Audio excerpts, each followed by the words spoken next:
നമസ്കാരം. നമ്മുടെ പ്രിയപ്പെട്ട എല്ലാ പ്രേക്ഷകർക്കും നമസ്കാരം. നമ്മുടെ പ്രോഗ്രാമിലേക്ക് എല്ലാവർക്കും സ്വാഗതം.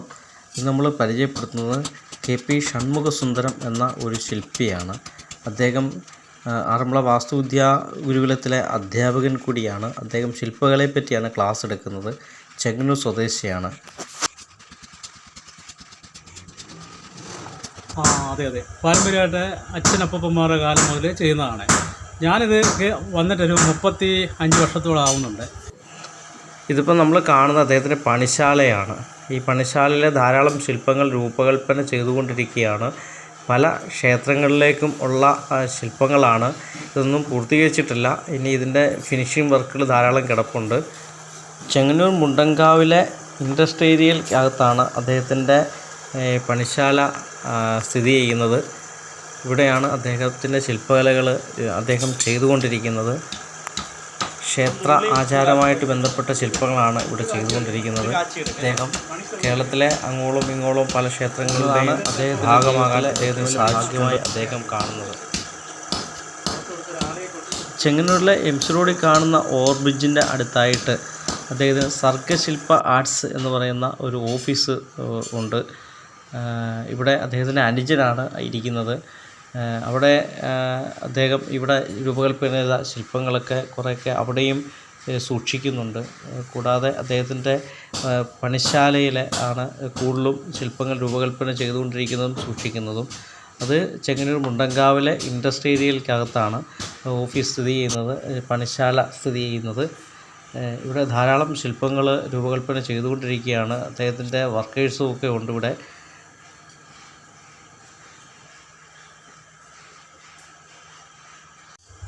നമസ്കാരം സാറേ. സാറിപ്പം എത്ര വർഷമായിട്ട് ഇത് ചെയ്യുന്നുണ്ട്? ഇത് പാരമ്പര്യമായിട്ട് ചെയ്തു വരുന്ന തൊഴിലാണോ, കലയാണോ ഇത്? അതെ പാരമ്പര്യമായിട്ട് അച്ഛനപ്പന്മാരുടെ കാലം മുതൽ ചെയ്യുന്നതാണ്. ഞാനിത് വന്നിട്ടൊരു 35 വർഷത്തോളം ആവുന്നുണ്ട്. കാരണം എൻ്റെ വിദ്യാഭ്യാസ കാലത്ത് എൻ്റെ വീടിൻ്റെ മുറ്റത്ത് ഒരു പണിശാലയായിരുന്നു. ആ പണിശാലയിൽ ഇന്ന് കാണുന്നതിലധികം പണികൾ അന്ന് നടന്നുകൊണ്ടിരുന്നു. അന്ന് എൻ്റെ അച്ഛനും അച്ഛൻ്റെ ജ്യേഷ്ഠാനിയന്മാരും അല്ലാതുള്ള ബന്ധുക്കളായിട്ടുള്ള ജോലിക്കാരും എല്ലാം പണിയുന്നതും പണിയിപ്പിക്കുന്നതും എല്ലാം ഞാൻ കണ്ട് ശീലിച്ചതാണ്. കൊടിമരത്തറ മുതൽ ക്ഷേത്രം മുതൽ എല്ലാ കാര്യങ്ങളും, വിഗ്രഹങ്ങൾ, പഞ്ചലോഹ വിഗ്രഹങ്ങൾ അതെല്ലാം പണിതുകൊണ്ടിരുന്ന ഒരു പാരമ്പര്യമാണ് ഉള്ളത്. അത് തുടർന്ന് ഇന്നും പോരുന്നുണ്ട്. കുഴപ്പമില്ലാതൊക്കെ ഇപ്പം നല്ല വർക്കുകളൊക്കെ ചെയ്യാൻ പറ്റുന്നുണ്ട്. ഈ 35 വർഷമായിട്ട് ഇത് തന്നെ നിൽക്കുമ്പോൾ നമുക്ക് തന്നെ മനസ്സിൽ സമാധാനമുണ്ട്, സന്തോഷമുണ്ട്. കാരണം ഈ ദേവബിംബങ്ങളുടെ ചിന്ത മാത്രമേ ഉള്ളൂ ആ കാലം മുതൽ ഇന്ന് വരെ. ഈ ക്ഷേത്ര ബിംബങ്ങൾക്ക് കുറേ അളവുകളും കാര്യങ്ങളും ഒക്കെ ആധികാരികമായിട്ട് പറയുന്നുണ്ടല്ലോ. അപ്പം അതിനെപ്പറ്റി സാറിൻ്റെ അഭിപ്രായവും ശാസ്ത്രീയ കാര്യങ്ങളും ഒക്കെ എങ്ങനെയായിരിക്കും? അത് ശരിയാണ്, അളവുകൾ വേണം. ഏത് വിഗ്രഹം പണിതാലും അതിന് അളവുകളുണ്ട്. അതായത് മുമ്പേ പറഞ്ഞ പോലെ കിഴക്കേ, വടക്കേ, തെക്കേ, പടിഞ്ഞാറ് ഈ 4 ദിശയിലേക്കും 4 അളവുകളാണ് ഉപയോഗിക്കുന്നത്. 4 യോനികൾ, ഋഷഭയോനി, പഞ്ചയോനി, ധ്വജയോനി, അങ്ങനെയുള്ള 4 ഗജയോനി, ഇങ്ങനെയുള്ള 4 യോനിക്കണക്കുള്ള അളവുകളാണ് വരുന്നത്. ആ യോനിക്കണക്ക് കിട്ടണമെങ്കിൽ നമ്മൾ തുടങ്ങുന്നത് യവത്തിലാണ്. യവം എന്ന് നമ്മൾ കണ്ടുപിടിക്കുന്നത് അങ്കുലത്തിൽ നിന്നാണ് യവം കണ്ടുപിടിക്കുന്നത്.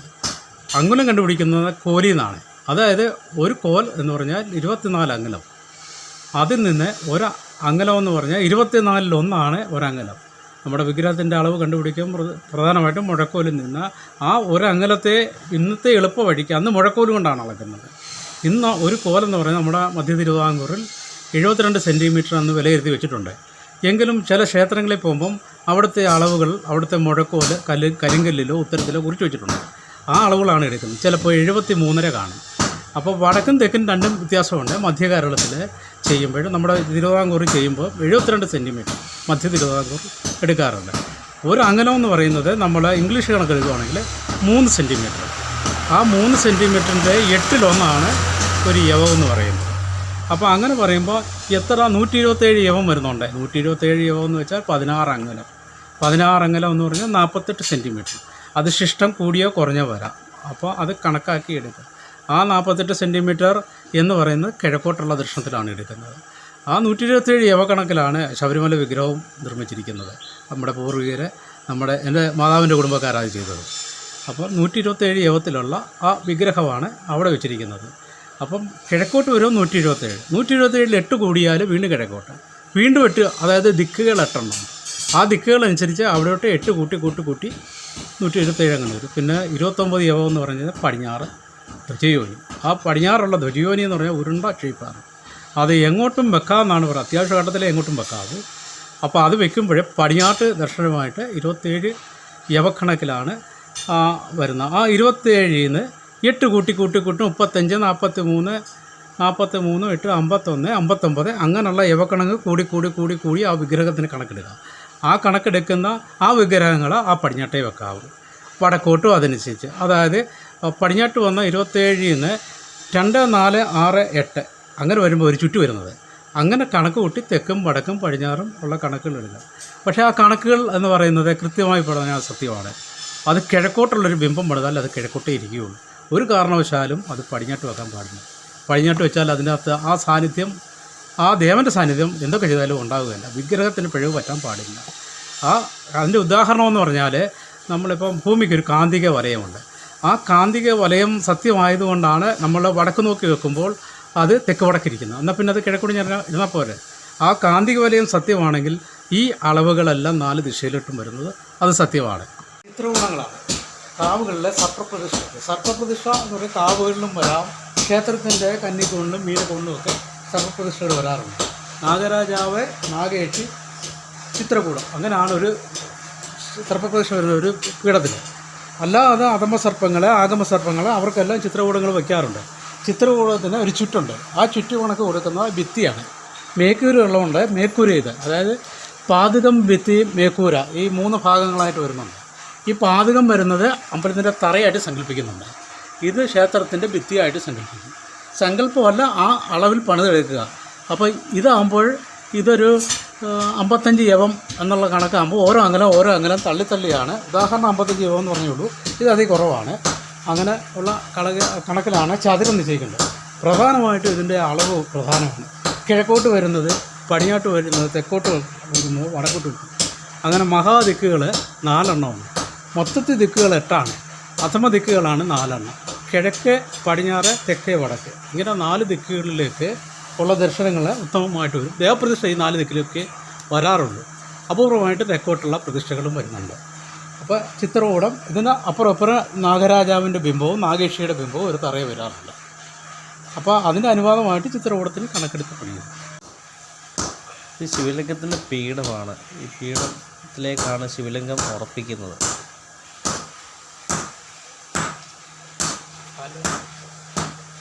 ഇത് മഹാശിവലിംഗമാണ്. ഈ ശിലയിൽ, ഒറ്റ ശിലയിലാണ് മഹാശിവലിംഗം പണിയേണ്ടത്. അതായത് ഇതേ 3ആയിട്ട് ആകെ പൊക്കത്തെ ഡിവൈഡ് ചെയ്യുക. ഈ ഒരു ഭാഗം മഹേശ്വരനുള്ളതാണ്. അതായത് ഉരുണ്ട ഭാഗമാണ് ലിംഗത്തിൻ്റെ ആകൃതിയിലുള്ളത്. മഹേശ്വരൻ്റെ സങ്കല്പിച്ച് പൂജ ചെയ്യുന്നതാണ്. ഇത് മഹാവിഷ്ണുവിനെ സങ്കല്പിച്ചാണ് 8 വട്ടം വരുന്നത്. ഇതും ബ്രഹ്മാവിനെ സങ്കല്പിച്ച് ചതുരഭാഗം. ഇത് പൂർണ്ണമായിട്ട് ഫിനിഷ് ആയതല്ല, എങ്കിലും ഒരു പഴയൊരു മാതൃകയാണ്. ആ ക്ഷേത്രത്തിലെ അളവുമായിട്ട് വരുന്ന രീതിയിലാണ് ഇത് പണിയേണ്ടത്. അപ്പം മഹാശിവലിംഗം മണിരേഖയൊക്കെ കാണിച്ചുകൊണ്ടാണ് ശിവലിംഗം പണിയുന്നത്. അപ്പോൾ ബ്രഹ്മാവ് താഴേക്കും മധ്യഭാഗത്ത് മഹാവിഷ്ണുവും മുകൾ ഭാഗത്തേക്ക് പരമശിവനുമാണ് പ്രതിഷ്ഠ ചെയ്യാനായിട്ട് വെക്കുന്നത്. ഒരു ത്രിമൂർത്തി സങ്കല്പമാണ്. ഇതിനടിയിലേറ്റ് ദേവപ്രതിഷ്ഠയിൽ ഷടാധാരം വരുന്നുണ്ട്. ഷടാധാര പ്രതിഷ്ഠയുടെ മുകൾ ഭാഗത്താണ് മഹാശിവലിംഗം പ്രതിഷ്ഠിക്കുന്നത്. അങ്ങനെ ഷടാധാര പ്രതിഷ്ഠ വെക്കുന്ന ക്ഷേത്രങ്ങളൊക്കെ വളരെ ഉന്നതി വരുന്നതും ദേവൻ്റെ സാന്നിധ്യം കൂടുതലായിട്ട് അനുഭവപ്പെടുന്നതാണ്. ഇത് ചതുരപ്പീഠങ്ങളാണ്. ഇങ്ങനെ ഈ ചതുരക്കട്ടകളിരിക്കുന്നത് ഒരു ചതുരക്കട്ടയല്ല. ഇതിൻ്റെ ഉദ്ദേശമെന്ന് പറയാൻ പീഠപ്രതിഷ്ഠ, ചതുരപ്പീഠ പ്രതിഷ്ഠ, അതായത് വിഗ്രഹങ്ങൾ ഉള്ള ക്ഷേത്രങ്ങളിൽ ഉപദേവന്മാർക്ക് പ്രാധാന്യം കുറവുള്ള ആളുകളെ പ്രതിഷ്ഠിക്കാനാണ്. ചിലപ്പോൾ ദേവപ്രശ്ന വിധിയാണ് ഇതിനെല്ലാം വേണ്ടത്. ആ ദേവപ്രശ്ന വിധി അനുസരിച്ച് വരുമ്പോൾ ഒരു ചതുരപ്പീഠത്തിലാണ് വെക്കേണ്ടത്. ആ ദേവനെ പ്രതിഷ്ഠിക്കുന്നതെന്ന് വെച്ചാൽ അത് അങ്ങനെ തന്നെ പ്രതിഷ്ഠിക്കും. പ്രാധാന്യമുള്ളിടത്ത് വാൽപ്പീഠം കൊടുക്കാറുണ്ട്. ഈ ചതുരപ്പീഠത്തിൽ ദേവൻ ഇരിക്കുന്നു എന്നുള്ള സങ്കല്പം. അതായത് പിതൃക്കൾക്ക് വരാം, യോഗീശ്വരന് വരാം, മറ്റു ഉപദേവന്മാർക്കൊക്കെ വരാറുണ്ട്. മാടസ്വാമിക്ക് വരും. അങ്ങനെ ഓരോ ആളുകൾക്കും വരാറുണ്ട്. അത് നമുക്ക് തിരഞ്ഞെടുത്ത് കൊടുക്കാത്തത് ദേവപ്രശ്നത്തിൽ എഴുതി വിടാറുണ്ട്. അങ്ങനെയാണ് പണിയാറുള്ളത്. ഇത് വാൽപ്പീഠമാണ്. അതായത് ബിംബത്തിൻ്റെ ശ്രീപീഠത്തിൻ്റെ അതേ ഷേപ്പിൽ പണിയതാണ് ഈ വാൽപ്പീഠത്തിൻ്റെ പ്രതിഷ്ഠ. അതായത് അഭിഷേകമുള്ള ക്ഷേത്രങ്ങൾ. ഇപ്പോൾ ഒരു ദേവിയെ പണിയുവാണെങ്കിൽ ആദ്യം ഈ വാൽപ്പീഠമാണ് പ്രതിഷ്ഠ പ്രതിഷ്ഠിക്കുന്നത്. വാൽപ്പീഠം. അതെ, ഇതാണ് വാൽപ്പീഠം. ഇത് പത്മമിട്ട് പണിതിരിക്കുകയാണ്. അഷ്ടതല പത്മമിട്ട് വാൽപ്പീഠം പണിതിരിക്കുന്നതിന് പ്രാധാന്യമുള്ളതാണ്. ഇതൊരു ദേവപ്രതിഷ്ഠയ്ക്ക് വേണ്ടി ക്ഷേത്രത്തിലേക്ക് നിർമ്മിച്ചതാണ്. അത് ആ ദേവപ്രതിഷ്ഠയ്ക്ക് വേണ്ടി നിർമ്മിച്ചത് അത് ചെറിയൊരു തറയാണ്. ഇളമഞ്ചലത്തിലൊരു തറ കെട്ടി അതിൻ്റെ പുറത്തൊരു ദേവിയെ പ്രതിഷ്ഠിച്ചിരിക്കുകയാണ്. നേരത്തെ അവിടെ ചതുരപ്പീഠ പ്രതിഷ്ഠയായിരുന്നു. ദേവിക്ക് പ്രാധാന്യം കൂടിയപ്പോഴേ അത് ഈ പീഠത്തിലേക്ക് വന്നു. അത് ഇനി പ്രാധാന്യം കൂടുമ്പോഴേ അത് കണ്ണാടി ബിംബത്തിലേക്ക് വരാറുണ്ട്. അവിടുന്ന് പ്രാധാന്യം കൂടുക എന്ന് പറഞ്ഞാൽ അവിടുന്ന് ആ ക്ഷേത്രത്തിൽ ഐശ്വര്യം ഉണ്ടാകുക, അതിൻ്റെ ഭാരവാഹികളും അത് പ്രാർത്ഥിക്കുന്ന ഭക്തർക്കുമൊക്കെ പ്രത്യേക ഒരു ഉന്നതിയിലെത്തുന്ന സമയത്ത് അവിടെ ഒരു വിഗ്രഹപ്രതിഷ്ഠ നടത്താറുണ്ട്. അപ്പോൾ അതിൻ്റെ രണ്ടാം ഘട്ടം എന്നുള്ളതാണ് ഈ പത്മപീഠത്തിൽ പ്രതിഷ്ഠ. പത്മം മുകളിൽ വരച്ച് വാൽപ്പീഠം പണിയുന്നത്. പ്രഭാതൃണേനാം വേതാളകണ്ഠ സ്ഥിത എന്ന് പറയുന്ന ധ്യാനപ്രകാരം ഭദ്രകാളി യുദ്ധത്തിന് വേണ്ടി, ദാരികവധത്തിന് വേണ്ടി വേതാളത്തിൻ്റെ പുറത്ത് ഇരിക്കുന്ന ഒരു പ്രതീതിയാണ്. അങ്ങനെയാണ് ഒരു ബിംബം ചെയ്യേണ്ടത്. അപ്പോൾ ആ ബിംബം ചെയ്യുമ്പോൾ നമ്മൾ വേതാളത്തിനെ അങ്ങ് ഒഴിവാക്കുകയാണ് ചെയ്യുന്നത്. വേതാളം ധ്യാന ശ്ലോകത്തിൽ വേണം, എങ്കിലും വിഗ്രഹപ്രതിഷ്ഠയോടൊപ്പം ഉള്ളിൽ കയറാൻ പാടില്ല. വേതാളത്തിനും ദേവിക്കും ഒരേ പ്രാധാന്യം കൊടുക്കരുത്. വേതാളം വാഹനമാണ്. നമസ്കാര മണ്ഡപമുണ്ടല്ലോ ക്ഷേത്രത്തിൽ, ആ നമസ്കാര മണ്ഡപത്തിലൊക്കെ ദേവിക്ക് അഭിമുഖമായിട്ട് വേതാളത്തിനെ പ്രതിഷ്ഠിക്കുകയാണ് ചെയ്യുന്നത്. അപ്പോൾ ദേവിയുടെ കയ്യിലുള്ള വാളും പരിചയും കൊടുവാളും പാത്രവുമുണ്ട്. വാളും അതായത് മുണ്ടമാലയുണ്ട്, ദാരുക ശിരസുണ്ട്, വാളുണ്ട്, പരിചയുണ്ട്, കൊടുവാളുണ്ട്, പാത്രമുണ്ട്. ദേവി അങ്ങനെ നിൽക്കുന്നൊരു രൂപമാണ് കൊടുത്തിരിക്കുന്നത്. അത് നവതാലത്തിപ്പണി. ഉദാഹരണത്തിന് നമുക്ക് ഒരു മഹാവിഷ്ണുവിനെ നവതാലത്തിപ്പണിയുന്നത് എങ്ങനെയാണെന്ന് പരിശോധിക്കുക. അതായത് പാദം മുതൽ ഉഷീഷം വരെയാണ് ഒരു വിഗ്രഹത്തിൻ്റെ അളവെന്ന് പറയുന്നത്. ഉഷീഷം എന്ന് പറഞ്ഞാൽ കിരീടത്തിൻ്റെ മുകളിൽ ഒരു കെട്ട് കൊടുക്കാറുണ്ട് എല്ലാ വിഗ്രഹങ്ങൾക്കും. ആ ഭാഗം ആകപ്പൊക്കത്തിൻ്റെ, അതായത് നവതാലമായിട്ട് 9 ഭാഗിച്ചെടുക്കുന്നു.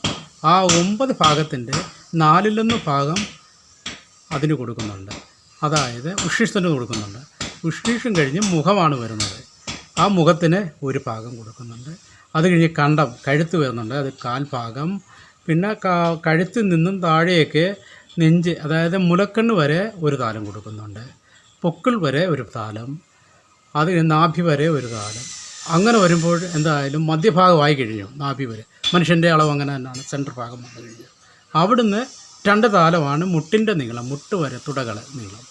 ആ മുട്ടുകളിൽ ഒരു 1/4 ഭാഗം, ആദ്യം എടുത്ത ഒരു താലത്തിൻ്റെ 1/4 ഭാഗം കാൽമുട്ടിൻ്റെ അളവ് കൊടുക്കും. വീണ്ടും കണങ്കാല് 2 ഭാഗം കൊടുക്കുന്നുണ്ട്. അതിന് താഴെ 1/4 ഭാഗം പാദത്തിൻ്റെ ഉയരം കൊടുക്കുന്നുണ്ട്.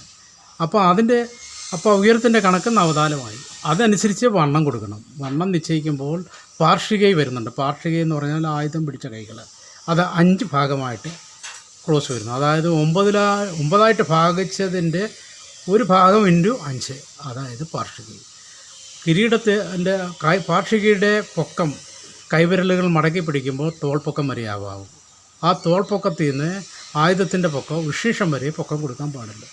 ഏത് വിഗ്രഹത്തിന് ആയുധം കൊടുത്താൽ ആൾപ്പൊക്കത്തിൻ്റെ മുകളിലേക്ക് പോകാൻ പാടില്ല. അതായത് ഉഷീഷം വരെ കൈ പിടിക്കുന്ന 2 ആയുധങ്ങളും വരുന്നുണ്ട്. പിന്നെ പങ്കജം കയ്യിൽ ആ ഷേപ്പിൽ കൊടുക്കുക. ഒരിക്കലും ശരീരം മറിക്കുന്ന രീതിയിലേക്ക് കൈകളോ ഒന്നും വരാൻ പാടില്ല, ആയുധങ്ങളോ ഒന്നും. അതായത് ശരീരത്തിൻ്റെ ഒരു 2 താലം വണ്ണമുണ്ട്, അതിൻ്റെ പുറത്തേക്ക് നിൽക്കാവും ആയുധങ്ങൾ. അങ്ങനെ അലങ്കാരമായിട്ടൊരു മഹാവിഷ്ണു വിഗ്രഹം ശംഖചക്രം ഗദാപങ്കജം എന്ന കണക്കിൽ, അതായത് ശുക്ലാംബരം വിഷ്ണു ശൈവർണം ചതുർഭുജം പ്രസന്നവദനം ധായി സർവൈജ്ഞോപശാന്തി, അതിനകത്തെല്ലാം വന്നു തന്നെ മഹാവിഷ്ണുവിൻ്റെ ധ്യാനങ്ങളെല്ലാം ആ ഒരു ചെറിയ ശ്ലോകം മതി. അതിനകത്ത് ശംഖചക്ര ഗദാ പങ്കജം അങ്ങനെയുള്ള ധ്യാനത്തിൽ ആ മഹാവിഷ്ണുവിനെ മനോഹരമായിട്ട് നമുക്ക് ചെയ്തെടുക്കാൻ പറ്റും. ഈ പാരമ്പര്യമായിട്ടുള്ള ഈ വിഗ്രഹ നിർമ്മാണം, ക്ഷേത്ര നിർമ്മാണം ചെയ്യുന്നുണ്ട്. അതിൽ പെട്ടെന്ന് ഓർക്കുന്നത് മണ്ണാറശാല നാഗരാജ ക്ഷേത്രമാണ്. മണ്ണാറശാല നാഗരാജ ക്ഷേത്രവും നാഗേക്ഷി അമ്മയുടെ ക്ഷേത്രവും അന്ന് 1994 അവിടെ വ്രതമെടുത്ത് ഇരുന്ന് പണിതാണ് ആ ക്ഷേത്രങ്ങൾ രണ്ടും. അത് ഓർമ്മ വരുന്നത് അച്ഛൻ എന്നെ ആ സ്വന്തമായിട്ട് ചെയ്യാൻ ഏൽപ്പിച്ചൊരു ജോലിയാണത്. അളവും കണക്കും ചുറ്റളവെല്ലാം എടുത്ത് വന്നിട്ട് ഞാൻ തന്നെ ചെയ്തു. അങ്ങനെ ഇപ്പോൾ വേണമെങ്കിൽ എനിക്കത് പറയാം. എൻ്റെ ഒരു ബ്രെയിൻ ആ കല്ലുകളിൽ കൂട്ടിച്ചേർത്ത് പല ശിലാഖണ്ഡങ്ങൾ കൂട്ടിച്ചേർത്താണ് ക്ഷേത്രം പണിതിരിക്കുന്നത്. അതായത് തടി കാണുന്ന എഴി പോലെ, അന്ന് മിഷനറി പോലും ഇല്ല, അന്ന് ഉളി കൊണ്ട് മാത്രം ചെയ്തൊരു പണിയാണത്. അത് ഒരു ക്ഷേത്രത്തിൽ തന്നെ 1000-ലധികം സർപ്പക്കെട്ടുകളുണ്ട്, പവിത്രക്കെട്ടുകളുണ്ട്, സർപ്പക്കെട്ടുകളുണ്ട്. അതിൻ്റെ ഘനതാരത്തിൻ്റെ മുകളിൽ നാഗരാജാവ്, നാഗേശി, സർപ്പേക്ഷി അമ്മയുടെ 3 രൂപങ്ങളുണ്ട്. മൂലത്തൂണുകളെല്ലാം വെട്ടി തടി വരുന്ന പോലെ വെട്ടി കൊതിഞ്ഞെടുത്ത് ഓരോരോ സർപ്പരൂപങ്ങൾ പുറത്തേക്ക് നിൽക്കുന്നുണ്ട്. മൊത്തത്തിൽ എന്നെ നോക്കിയ ഒരു 1000 സർപ്പരൂപങ്ങളുള്ള ഒരു ക്ഷേത്രത്തിൽ, അങ്ങനെ 2 ക്ഷേത്രം. അതെല്ലാം വന്ന് എനിക്ക് ചെയ്യാനുള്ളൊരു ഭാഗ്യം എനിക്കെന്ന് പറയാൻ പാടില്ലെന്ന് എൻ്റെ അച്ഛൻ പറഞ്ഞിട്ടുണ്ട്.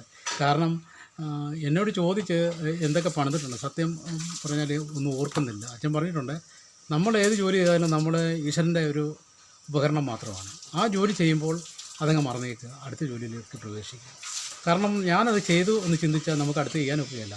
ഒരു അഹങ്കാരം നമുക്ക് വന്നു പോകുന്നുള്ള അച്ഛൻ പറഞ്ഞ് മനസ്സിലാക്കിയിട്ടുണ്ട്. പക്ഷേ മണ്ണാർശാല നാഗരാജ ക്ഷേത്രം മറക്കാൻ എനിക്ക് ഒക്കുകയില്ല. എൻ്റെ ആദ്യത്തെ വർക്കാണത് എന്നെനിക്ക് എവിടെയോ ഉറപ്പിച്ച് പറയും.